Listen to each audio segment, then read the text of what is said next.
नमस्कार दोस्तों, आज मैं आपकी मुलाकात कराने वाला हूं सुपर स्पेशलिटी अस्पताल में पदस्थ कार्डियोलॉजिस्ट डॉक्टर एस के त्रिपाठी सर से। सर, आप ये बताएं कि आपका सपना हमेशा से ही चिकित्सक बनने का था या फिर आप कुछ और बनना चाहते थे? एक्चुअली मेरा इंटरेस्ट तो पहले मैथमेटिक्स में था, क्योंकि मेरे पिताजी भी मैथमेटिशियन हैं और काफ़ी शार्प मैथमेटिशियन है। तो उन्होंने मैथमेटिक्स का बेसिक नॉलेज हमें दिया और हमारा इंटरेस्ट भी डेवलप हुआ।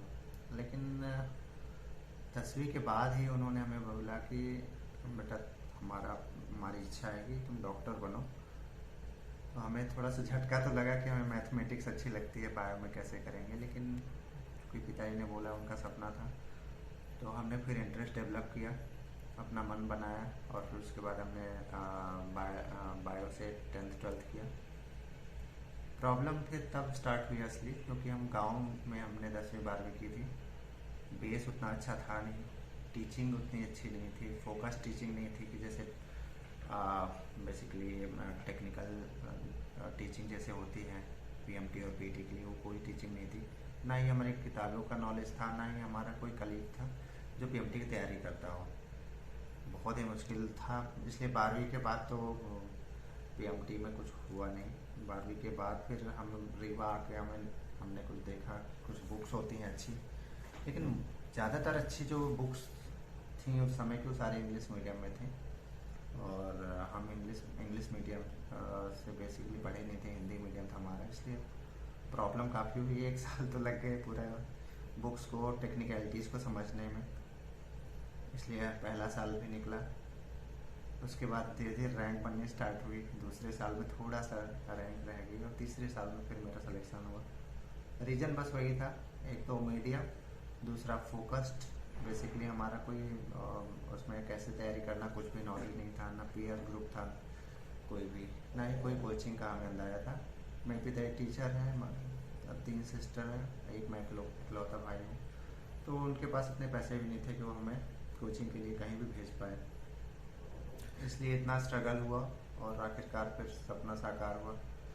सिलेक्शन हुआ तो पिताजी की आंखों में आंसू थे और मुझे जो रोज़ सपने आते थे कि मैं पीएमटी सेलेक्ट हो गया हूँ, तो वो सपना आखिरकार साकार हुआ। सर, आप हिंदी मीडियम से थे और आपकी आर्थिक स्थिति भी ज़्यादा बेहतर नहीं थी, जी तो इस बिल्कुल। दौरान आप जब पढ़ाई करते थे गांव में तो कैसी चुनौतियां आती थी आपके सामने पढ़ाई के दौरान? क्योंकि आपने कोचिंग भी नहीं किया था, सेल्फ स्टडी आपने की है। बहुत मुश्किल होता है गांव में पढ़ाई करना, क्योंकि एक तो लोगों को बेसिकली पता नहीं होता है कि ये सामने वाला किस सिंसियरिटी से पढ़ाई कर रहा है। इसलिए पता चला कहीं पे भी शोर शराबा हो रहा है, कहीं तो जो है लाउड स्पीकर बज रहा है, चारों तरफ इस टाइप का माहौल था। तो ऐसे में एक शांत वातावरण चाहिए होता है और एक अपना पर्सनल रूम जिसमें प्रॉपर डेस्क हो, प्रॉपर लैम्प हो, इस टाइप का एक प्रॉपर इन्वायरमेंट होता है। और उससे ज़्यादा और इम्पोर्टेंट होता है कि आपका जो है कोई मोटिवेट करने वाला या कोई साथ में हो जो आपके साथ पढ़ने वाला हो, जो आपको बता सके, या कोई सीनियर है जो आपको बता सके कि पढ़ना आखिर क्या है, क्या नहीं पढ़ना है, क्या छोड़ना है। तो ये सब चीज़ों के कारण बहुत ज़्यादा प्रॉब्लम होती थी। कई बार हम जो है पापा एक साथ खेत चले जाते थे, खेत में आम के पेड़ के नीचे पता चला बोरी बिछा के बैठे हैं और पढ़ाई कर रहे हैं। तो बहुत ज़्यादा स्ट्रगल से गुजरे हैं, धीरे धीरे करके खुद से ही चीज़ें जुटाई हैं, बुक्स पता की हैं, नोट्स बनाए हैं खुद से, और आखिरकार फिर सिलेक्शन हुआ। टाइम लगता है, लेकिन आदमी का अगर सपना रहे, आदमी सोच ले, जो ठान ले, तो आखिर वो कहीं न कहीं से आपको मिल ही जाता है। यंग जनरेशन को भी मेरा इसीलिए हमेशा मैं मोटिवेट करता हूँ। कोई मुझसे पूछता है कि सर सेलेक्ट नहीं हुआ, 1 साल हो गए, तो मैं उनको यही बोलता हूँ कि तुम्हारा अगर ध्येय जो है या लक्ष्य जो है तुमने जो है वो फिक्स्ड कर रखा है, या उसके लिए तुम जो है कुछ भी करने को तैयार हो, तो वो लक्ष्य तुम्हें कहीं न कहीं से मिल ही जाएगा। बस ये ध्यान रखना कि तुम लक्ष्य को बाइफरकेट मत करना, ये उसके लिए सेकंड ऑप्शन कभी मत रखना। अगर तुम्हारे पास सेकंड ऑप्शन नहीं है, तुम कुछ भी हो जाए तुम उस लक्ष्य तक पहुंच ही जाओगे। और कहीं न कहीं से सारी व्यवस्थाएं और सारे जो रिसोर्सेज हैं वो धीरे धीरे कहीं न कहीं से आप जुटा ही लोगे। सर एमबीबीएस की पढ़ाई के दौरान किस प्रकार की चुनौतियां आई? क्योंकि आप हिंदी मीडियम से थे, आप गांव से निकल कर गए थे एमबीबीएस कॉलेज में, कैसी चुनौतियां आई इस दौरान आपके सामने? जी फिर से रिपीट करें। सर एमबीबीएस की पढ़ाई के दौरान आपको किस तरह की चुनौतियां आई? चूंकि आप हिंदी मीडियम से थे जी और गांव जी से निकल के गए थे, तो कैसी परेशानियां आपको सामना करना पड़ा? बहुत सारी चुनौतियाँ थी। एक तो गांव से निकले थे, हमें बेसिकली पर्सनल स्किल कुछ भी नहीं थी। गांव में हम बैठ के बस पढ़ रहे हैं, ना हमारे कोई कलीग है ना कुछ है, हमें सिर्फ पढ़ना आता था। और जब आप कॉलेज लेवल पे जाते हो तो एक इंटरपर्सनल स्किल जो है वो बहुत मायने रखती है। लोगों से बात करना आपको आना चाहिए, कम्युनिकेट करना आना चाहिए और तभी आपकी ग्रोथ होती है, तभी आप सामने वाले से आप चीज़ें पूछ सकते हो और अपना काम करवा सकते हो, अपने काम आसान कर सकते थे। तो बहुत ही शाय था मैं, बात करने का भी तरीका नहीं पता था मुझे, कैसे लोगों से बात करनी है। दूसरी बात टेक्निकल लैंग्वेज और इंग्लिश में ही सारी बुक्स थी। मीडियम का बहुत फ़र्क पड़ता है। स्टार्टिंग में वहाँ मोस्टली जो सिलेक्शन हुए थे वो उसमें 90% तो इंग्लिश मीडियम के ही थे। उनको कोई प्रॉब्लम नहीं थी शुरू से ये बुक्स को समझने में। हमें कहीं न कहीं शुरू में 2-4 महीने प्रॉब्लम आई बुक्स को पढ़ने में, टेक्निकल लैंग्वेज सीखने में, धीरे धीरे करके। लेकिन वही है कि हमारा लक्ष्य था, पिताजी का सपना भी था कि डॉक्टर बनना और अच्छा डॉक्टर बनना है, तो इसलिए धीरे धीरे सीखते रहे। आखिरकार जो है इंटरेस्ट भी डेवलप हुआ मेडिकल साइंस में। तो ये एक छोटा हर्डल था, वो क्रॉस किया और अच्छे से अब एमबीबीएस कंप्लीट हुआ। एमबीबीएस के दौरान जो है हमारे कलीग जो है वो कहीं न कहीं उनके फाइनेंशियल कंडीशन काफ़ी अच्छी थी जो हमारे कलीग्स थे, लेकिन हमें कहीं ना कहीं थोड़ा सा वहाँ पे प्रॉब्लम होती थी, क्योंकि हमें महीने के 2 से 2,500 रुपये मिलते थे, जिसमें ये गुजर बसर करना होता था। लेकिन फ़र्क नहीं पड़ता उससे, आपको जो बनना है वो आप बन जाते हो। ये सब साइड चीज़ें हैं, वो चलती रहती हैं और आपको जहाँ पहुँचना होता है और पहुँच ही जाते हैं। सर आपने एमबीबीएस करने के बाद कार्डियोलॉजी स्पेशलाइजेशन कार्डियोलॉजी में किया, तो मेडिसिन या सर्जरी अन्य क्यों नहीं चुना था आपने, कार्डियोलॉजी ही क्यों? बेसिकली एमबीबीएस के बाद आपको एमडी करना होता है, उसके बाद डीएम कार्डियोलॉजी होता है। तो एमबीबीएस ख़त्म करने के बाद मेरे मन में था कि बेसिकली मेडिसिन क्षेत्र में जाना है, क्योंकि लोगों को दवाई देकर ठीक करने का जो सेटिस्फेक्शन है वो अलग होता है। तो शुरू से ही मेरा मन मेडिसिन में जाने का था, तो उसी हिसाब से एमबीबीएस के बाद हमने 18 घंटे डेली पढ़ाई की, साल भर एक भी दिन गैप नहीं किया, और हमारा सिलेक्शन फ्रेशर में एमडी में हुआ। अब यहीं आप सोच सकते हैं कि एमबीबीएस में हमें 3 साल लग गए और एमडी में फ्रेशर सिलेक्शन हुआ। उसका रीज़न यही था कि एमबीबीएस टाइम पे हमें कोई भी नॉलेज नहीं थी, क्या पढ़ना है, कहाँ से रिसोर्सेज इकट्ठा करना है, क्या गाइडेंस, कुछ नहीं था। एमडी में जाने के लिए जो एग्ज़ाम होता है उसके लिए बेसिकली हम सारे कलीग एक साथ बैठ कर पढ़ते थे, और हमें सब कुछ पता था कि कैसे पढ़ना है, क्या पढ़ना है। बस हमें मेहनत करनी थी फोकस्ड वे में, और सिलेक्शन जो है हो जाता है। तो बेसिकली लॉ ऑफ अट्रैक्शन बहुत वर्क करता है इसमें। मुझे लगा था कि इधर हमने टाइम वेस्ट कर दिया है, तो इधर जो है एमडी के टाइम पे एटलीस्ट टाइम वेस्ट ना हो, इसलिए कंटिन्यूस 1 ईयर तक पढ़ाई की रूम पे बंद होके, और फ्रेशर सिलेक्शन हुआ। और पेरेंट इंस्टीट्यूट जो हमारा था एमबीबीएस का, जीएमसी भोपाल, वहीं पे हमें एमडी करने का मौका मिला। सर कार्डियोलॉजी ही क्यों?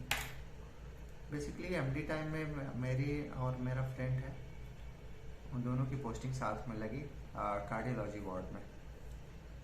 वहाँ पे हार्ट अटैक के पेशेंट्स आते थे, बहुत ही ज़्यादा दर्द में, सांस फूलते हुए, और हम देखते थे कि अगर हमने उनको अच्छे से मैनेज कर लिया, प्रॉपर उनको जो है सही से उनको थ्रोम्बोलाइज कर दिया, या दूसरी प्रॉपर मेडिकेशन लाइफ सेविंग दे दी राइट टाइम पे डायग्नोज करके, तो वो पूरी तरह से ठीक हो जाते थे, और 1-2 दिन में हम जो है डिस्चार्ज करने वाली कंडीशन में आ जाते थे। ये वाला सिनारियो मुझे और किसी भी डिसीज़ में नहीं देखने को मिलता है, या किसी दूसरी ब्रांच में देखने को नहीं मिलता, कि इतना ज़्यादा हमें जॉब सेटिस्फेक्शन मिले। किसी की लाइफ जा सकती थी, लेकिन आपने इंटरवीन किया और उसकी लाइफ को बचाया। उस टाइम पे हमारे जो कंसल्टेंट थे भोपाल के, उस टाइम पे जैसे मान लीजिए किसी पेशेंट का थक्का दवाई से नहीं खुला, तो उसकी एंजियोप्लास्टी कर देते थे और लाइफ बच जाती थी। इस तरह से कंप्लीट हार्ट ब्लॉक के पेशेंट में पेस मेकर और दूसरी मशीनें जो है इम्प्लांट की जाती थी। तो ये सब देख के हमें बहुत ही फैसिनेटिंग लगता था कि पेशेंट कितना क्रिटिकल था और प्रोसीजर करने के बाद जो है पूरी तरह से ठीक हो गया। तो इन सब के बाद इंटरेस्ट बहुत ज़्यादा डेवलप हुआ और हमें लगा कि हमारे लिए कार्डियोलॉजी ही बनी है या हम कार्डियोलॉजी के लिए ही बने हैं। फिर कार्डियोलॉजी के लिए प्रिपरेशन की, फ्रेशर तो सेलेक्ट नहीं हुए लेकिन 1 साल बाद हम कार्डियोलॉजी में सेलेक्ट हुए। सिलेक्शन हमारा कई जगह में हुआ था, एम्स में भी 10th रैंक थी, जितमार में मेरी 3rd रैंक थी, RML दिल्ली में भी रैंक थी, कानपुर में भी मेरी 15th रैंक थी। कुल मिला के सिलेक्शन काफ़ी जगह हुआ। अंत में जो है हमें GSBM कानपुर, बेसिकली वहाँ पे वॉक का एक्सपोजर काफ़ी था, इंटरवेंशंस जो है बहुत अच्छे सिखाए जाते हैं। तो इस वजह से मैंने कानपुर कार्डियोलॉजी लेना जो है बेहतर समझा। सर आप रीवा जिले के हैं और आप सेवा भी रीवा जिले में दे रहे हैं, जी तो इसका कुछ खास कारण रीवा जिले में ही सेवा देने का? चूंकि आपका, जैसा आपने बताया कि जब आपकी पढ़ाई पूरी हो गई तो 5 से 7 लाख का पैकेज आपको जी, मतलब जी। हर मंथ सैलरी जी, मिलती थी, बिल्कुल, फिर आपने रीवा में रीवा को ही क्यों चुना? बेसिकली मैं अपने माँ बाप का इकलौता लड़का हूँ और उन लोगों को प्रॉमिस किया था कि जब भी मैं सेलेक्ट होकर आऊँगा तो यहीं पे सेवा दूँगा, क्योंकि वो लोग यहाँ से शिफ्ट नहीं हो सकते हैं। माँ बाप जो है ना, उनका फिक्स मेंटालिटी हो जाती है एक एज तक आके, और वो कहीं दूसरी जगह जाना पसंद नहीं करते। तो ये मुख्य वजह थी कि हमें माँ बाप की सेवा करनी है और हमारे घर गांव और अपने ज़िले की सेवा करनी है। तो इस वजह से हमने यहाँ पे आने का सोचा। दूसरी बात, सुपर स्पेशलिटी रीवा का जो हमने ब्रोशर देखा तो उसमें पैकेज बहुत अच्छे थे। पैकेज तो खैर कोई भी दे देता है, 5 to 7 लाख का पैकेज हर जगह मिल जाता है, यहाँ पे 1.5 का पैकेज था, लेकिन साथ में हमें बेसिकली इंसेंटिव भी था। वो अलग बात है कि इंसेंटिव दिए नहीं जा रहे हैं, तो पर सोचा ही था कि हमें सैलरी के साथ प्रॉपर इंसेंटिव जो है मिलेगा, तो जो भी हम अर्न कर पाएंगे वो हमारे लिए बहुत होगा। हालांकि हमारे जो कलीग हैं, एक मेरा कलीग रांची में है, वो भी बेसिकली मिडिल क्लास फैमिली से है, तो उसका कहना था कि सुनील देख, मैं गवर्नमेंट इंस्टीट्यूट में तो ज्वाइन नहीं करूँगा क्योंकि उसमें अपॉर्चुनिटीज़ उतनी नहीं मिलती हैं, जो मन हो वो हम कर नहीं सकते हैं और हमारी ग्रोथ नहीं है। मैं बोला ठीक है। अभी तो उसके 3 कार्डियोलॉजी के हॉस्पिटल उसने ओपन कर लिए हैं, काफ़ी खुश है। लेकिन उसको मैं यही बोलता हूँ कि जो जॉब सेटिस्फेक्शन यहाँ पे रीवा में मुझे मिल रहा है सर, तो वो जॉब सेटिस्फेक्शन एक प्राइवेट कॉलेज में नहीं मिल पाता है, क्योंकि गरीब से गरीब पेशेंट भी यहाँ पे आते हैं और उनको हम सेवा दे पाते हैं। और साथ में गवर्नमेंट की स्कीम भी ऐसी थी कि एक प्राइवेट हॉस्पिटल या प्राइवेट कॉलेज की तुलना में आप कम नहीं हो, क्योंकि आपको सैलरी के साथ इंसेंटिव का भी उन्होंने प्रावधान रखा था। वो अलग बात है कि 3 साल से हम बोल रहे हैं और अभी तक जो है इंसेंटिव हमें जो प्रॉमिस्ड इंसेंटिव है वो अभी तक नहीं दे रहे हैं। लेकिन ठीक है, कभी न कभी रूल्स हैं तो इंसेंटिव हमें कहीं न कहीं समय जो है वो हमें मिल जाएंगे। हालांकि मैं खुश हूँ यहाँ पे काम करके, अपने लोगों को सेवाएं देके, ये सबसे इम्पोर्टेंट। सर, रीवा आने के बाद, रीवा सुपर स्पेशलिटी अस्पताल ज्वाइन करने के बाद आपको किस प्रकार की चुनौतियाँ देखने को मिली यहाँ? सबसे एक कार्डियोलॉजिस्ट के लिए सबसे बड़ी चुनौती तो यही है कि उसको इंटरवेंशन जो है वो करने को ना मिले। तो स्टार्टिंग में तो 1 साल तो हमारे ऐसे निकल गए, क्योंकि उस समय जो है इंस्टीट्यूट जस्ट डेवलप हो रहा था, मशीनें इंस्टॉल हो रही थी, बाद में कोविड आ गया, इस वजह से भी 1 साल में तो हम कोई प्रोसीजर ही यहाँ पे नहीं कर पाए, लोग पेशेंट्स को सेवाएं ही नहीं दे पाए। उसके बाद एक बार मैं राउंड ले रहा था संजय गांधी में, तो 2 पेशेंट कंप्लीट हार्ट ब्लॉक के थे, उसमें से एक पेशेंट मेरे जो है रिलेटिव थे। दोनों ही पेशेंट काफ़ी क्रिटिकल थे, उनकी हार्ट रेट 20 से 22 रहती होगी, बार बार उनको जो है झटके आ रहे थे, क्योंकि क्या होता है कि धड़कन अगर कम होती है तो ब्रेन में ब्लड सप्लाई बीच बीच में काफ़ी कम हो जाती है, जिसके कारण जो है मेरी टाइप के दौरे आते हैं। पेशेंट दोनों काफ़ी क्रिटिकल हो रखे थे और जल्दी पेसमेकर न होने पे उनकी हालत और भी गड़बड़ होती जाती है और बचा पाना हो सकता है मुश्किल होता है। मुझे लगा कि अब कैथ लैब उसी समय इंस्टॉल हो चुकी थी, मुझे लगा जब अपने पास कैथ लैब है तो अपन प्रोसीजर करके इनकी जान बचा सकते हैं। हमने वेंडर से बात की और एक्चुअली में हमारे पास कुछ भी नहीं था, ना इंस्ट्रूमेंट थे, पेस मेकर कहाँ से लाएंगे ना ये पता था। बस दिमाग में मेरे हमेशा ये रहता है कि ये पेशेंट है, इसकी हमें बेसिकली सेवा करनी है, इसके लिए हम कुछ भी करके इसको हमें पेस मेकर मशीन इंस्टॉल करना है। अगर आपके दिमाग में ये है और आपको कुछ करना है, ठान ही लिया है, तो कहीं ना कहीं से उसकी पूरी व्यवस्था हो ही जाती है। ये मैं हमेशा बोलता हूँ, लॉ ऑफ अट्रैक्शन बोलते हैं इसको। ये इस चीज़ में बहुत ही क्लियर हूँ। तो मैंने नर्सिंग इंचार्ज से बात की कि हमें ये इंस्ट्रूमेंट ऑटोक्लेव करके चाहिए अगले दिन। वेंडर से हमने बात की कि पेस मेकर हमें चाहिए, पेस मेकर वो लेके आ गया, इंस्ट्रूमेंट्स अरेंज हो गया, ऑटोक्लेव हो गए, ड्रेप्स, एप्रन, ये सब चीज़ें हमने ऑटोक्लेव करके मंगवाई।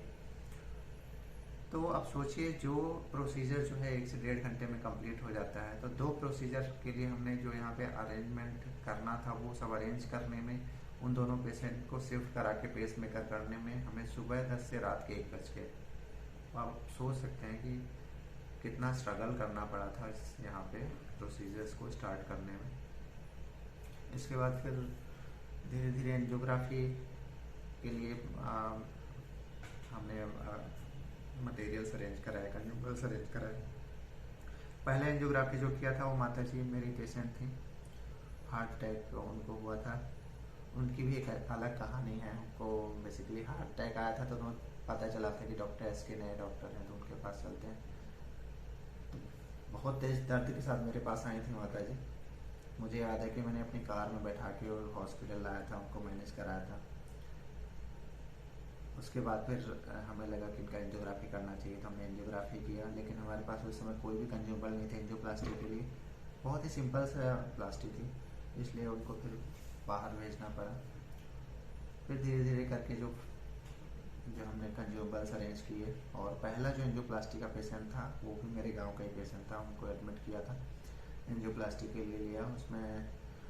उस समय सारी टीम थी, मैं था, और doctor V D Tripathi sir थे, डॉक्टर के डी सिंह थे, डॉक्टर प्रदीप कुर्मी जो कि अभी इंदौर चले गए हैं वो थे। हम सारी टीम ने मिलकर फिर एंजियोप्लास्टी की थी। उसके बाद फिर धीरे धीरे करके सिलसिला जो है वो थमा ही नहीं।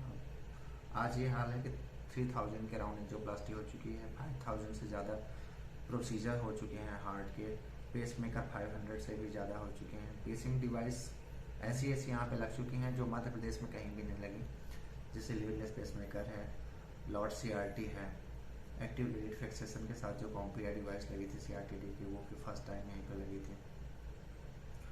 अभी रोटाप्लेस हम रिसेंट में ही किया है, वो भी गवर्नमेंट इंस्टीट्यूट में रोटा प्रो का इस्तेमाल पहली बार हुआ रीवा में। कुल मिला के रीवा का इस समय कार्डियोलॉजी में अगर देखा जाए तो कहीं से भी कोई कंपैरिजन नहीं है। जो बड़े प्रोसीजर आप सोच सकते हैं डिवाइसेस में और कोरोनरीज में, वो सारी हो चुकी हैं। कंजेनाइटल प्रोसीजर्स अभी ज़्यादा नहीं हुए हैं, और कुछ इलेक्ट्रोफिजियोलॉजी के प्रोसीजर्स जो हैं जो रेगुलरली होना चाहिए वो अभी नहीं हो पाया सर, कंज्यूमेबल्स की कमी की वजह से। अदरवाइज फिर भी अपना कार्डियोलॉजी बहुत तेज़ी से ग्रो कर रहा है। और इस समय तो हाल ये है कि जब किसी भी बड़े कॉन्फ्रेंस में जाते हैं तो जो कार्डियोलॉजिस्ट इंडिया के मिलते हैं, तो दूर दूर तक लोगों को पता है कि हाँ, रीवा नाम की भी जगह है जहाँ कार्डियोलॉजी में इतना अच्छा काम हो रहा है। जहाँ पहले बहुत कम लोग जानते थे रीवा को, हालांकि तो पहले भी सब जानते थे, लेकिन कार्डियोलॉजी के नाम पे कि इतना अच्छा इंटरवेंशन हो रहा है, इतने सारे नंबर प्रोसीजर हो रहे हैं, ऑलमोस्ट सारे टाइप के प्रोसीजर हो रहे हैं, तो इस टाइप का नाम जो है वो धीरे धीरे करके काफ़ी मेहनत करने पे वो चीज़ें डेवलप हो पाएंगी। सर, बहुत से बच्चे ऐसे हैं जो नीट की तैयारी करते हैं लेकिन कई बार उनका नहीं हो पाता है, तो हताश और निराश हो जाते हैं, तो इसके लिए आप क्या कहना चाहेंगे? जी, कभी भी हताश या निराश नहीं होना चाहिए, क्योंकि फेल्योर जैसे कोई चीज़ नहीं होती लाइफ में होती है सिर्फ लर्निंग। ये हमेशा याद रखिए आप लोग। फेल्योर जैसा वर्ड जो है अपने डिक्शनरी से अभी हटा लीजिए। सबसे ज़्यादा हताशा और निराशा होती है जो अपने साथ वाले हैं, अपने कलीग हैं, अपने घर वाले हैं, हमें लगता है कि ये क्या सोचेंगे, वो क्या सोचेंगे, वही चीज़ें हमें हताश करती हैं। अगर आपके दिमाग में ये है कि एक बार आप जो है वो कोशिश किए और उसको अचीव नहीं कर पाए गोल को, तो कुछ ना कुछ आपने लर्न किया, तो सबसे पहले आप इंफॉर्मेशन गैदर करिए। जो सक्सेसफुल लोग हैं उनसे बात करिए, वो कैसे पढ़ाई करते हैं, और फिर उसके बाद लगिए। ऐसे नहीं है कि आपने स्टार्ट कर दिया, आपको अपना गोल नहीं पता है, कैसे पढ़ना है, क्या मटेरियल है, ये नहीं पता। आजकल तो इतनी अच्छी अच्छी कोचिंग है, ऑनलाइन कोर्सेज हैं, तो चीज़ें बहुत ही सिंपल हो रखी हैं। घर में बैठ के आप तैयारी कर सकते हैं। आपको गाइड करने वाला है, एक एक चीज़ बताता है आपको क्या करना है। सिलेक्शन नहीं हुआ, इसका सीधा सीधा मतलब है कि आपने कहीं ना कहीं अपनी वीकनेस दिखाई। अगर आप सही तरीके से पढ़ेंगे, जैसे आपको गाइड किया जाएगा वैसे पढ़ेंगे, आपका लक्ष्य निश्चित है और आप फुल फोकस के साथ एक ही लक्ष्य की ओर अगर आप जाएंगे, तो ऐसा हो ही नहीं सकता कि आपका सिलेक्शन ना हो। आपका फोकस नहीं रहा होगा, आपके जो लक्ष्य हैं वो डिवाइडेड होंगे। हो सकता है कि आपके दिमाग में कुछ और भी हो कि हम यहाँ नहीं सेलेक्ट हुए तो हम शायद वहाँ पे जाके सेलेक्ट हो जाएंगे, या फिर तो ये सब चीज़ें हैं। आपको अपना सबसे पहले तो गोल जो है फिक्स रखना है, सिंगल रखना है, सिंगल गोल पे वर्क करना है। आपको खुद को ऑप्शन नहीं देना है कि हाँ ये भी ऑप्शन हमारे लिए हो सकता है। जो आपका ड्रीम है, आप उस ड्रीम के लिए अगर आप बढ़ते रहेंगे तो आपका सिलेक्शन जरूर होगा। सर, अक्सर चिकित्सकों और मरीजों या उनके परिजनों के बीच विवाद की स्थिति बनती रहती है, सुनने और देखने को भी कई बार मिलता है। तो आप क्या कारण मानते हैं इससे अक्सर ऐसी स्थिति क्यों बनती है? जी, ऐसी स्थितियाँ बनती हैं, बनते हुए देखा मैंने। लेकिन लक हो या जो भी समझ लीजिए आप, या मेरी कम्युनिकेशन स्किल समझ लीजिए, कि अपने 14-15 ईयर्स के करियर में मेरे साथ ऐसा कभी नहीं हुआ जब मेरी किसी भी अटेंडेंट से कोई भी लड़ाई हुई हो। लड़ाई का मेन कारण ये होता है कि देखिए, जो पेशेंट होते हैं और उसके जो अटेंडेंट होते हैं, साथ वाले होते हैं, वो काफ़ी कष्ट में होते हैं, क्योंकि हमारा पेशेंट परेशान है, तो उसके लिए बेसिकली कंसर्न होते हैं। इस वजह से शायद उनमें इरिटेबिलिटी होती है। वो इरिटेशन कहीं ना कहीं पेशेंट, डॉक्टर के सामने, नर्सिंग स्टाफ के सामने, या हॉस्पिटल के जो भी हेल्थ केयर वर्कर्स हैं उनके सामने वो इरिटेशन या फ्रस्ट्रेशन कहीं ना कहीं निकल जाती है। तो बीइंग ए डॉक्टर या बीइंग ए मेडिकल प्रोफेशनल, हमें वो चीज़ उनकी समझनी चाहिए कि वो पेन में है, कष्ट में है। तो अगर वो कुछ बोल रहे हैं तो हमें रिएक्ट नहीं करना चाहिए किसी भी हाल में। किसी भी हाल में अगर आप रिएक्ट नहीं करते हैं, उनकी बातों को समझते हैं या नज़रअंदाज करके अपना काम करते रहते हैं, तो ये सिचुएशन नहीं बनेगी। तो वही है कि हेल्थ केयर प्रोफेशनल्स को बहुत ही ज़्यादा पेशेंट होना चाहिए, पेशेंस से काम करना चाहिए, टॉलरेंस होनी चाहिए आप में हद से ज़्यादा, कि जब तक आपकी लाइफ पे ना बनाए तब तक आप रिएक्ट ना करो।